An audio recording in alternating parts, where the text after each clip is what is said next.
எடுக்கப்படலாம். எந்த ஒன்றையும் அல்லாஹ் எடுத்தாலும் அது உங்களுக்கு நலவுதான். எந்த ஒன்றை அல்லாஹ் உங்களுக்கு கொடுத்தாலும் அதுவும் நலவுதான். மனிதன் அறியாதவன், அல்லாஹ் ஒருவன் தான் அறிந்தவன். நோயில் சோதிக்கப்படுகிறீர்களா?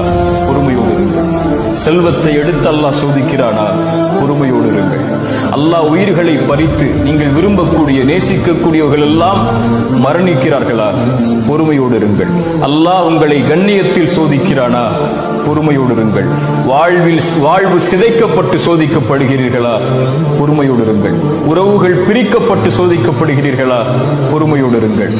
அல்லாஹ் உங்களை மட்டும் அப்படி சோதிக்கவில்லை.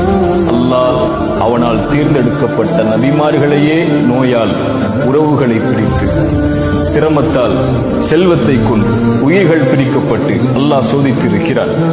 குழந்தைகள் இல்லாமல் அல்லாஹ் சோதித்திருக்கிறார். குழந்தைகள் இல்லையா உங்களுடைய வாழ்வில்? பொறுமையோடு இருங்கள். பொறுமையை கடைபிடியுங்கள். இப்படி எந்த வழியில் மரணம் வரை உங்களை அல்லாஹ் சோதித்தாலும் பொறுமையை கடைபிடித்தால் அந்த பொறுமையாளர்களுக்கு நற்செய்தி சொல்லுங்கள். என்ன நற்செய்தி? வல்லாஹு யுஹிப்புஸ் சாபிரீன், வல்லாஹு யுஹிப்புஸ் சாபிரீன். அந்த பொறுமையாளர்களை அல்லாஹ் நேசிக்கிறான். அல்லாஹ் உங்களை நேசித்தால் இன்னல்லாஹ மஅஸ் சாபிரீன்.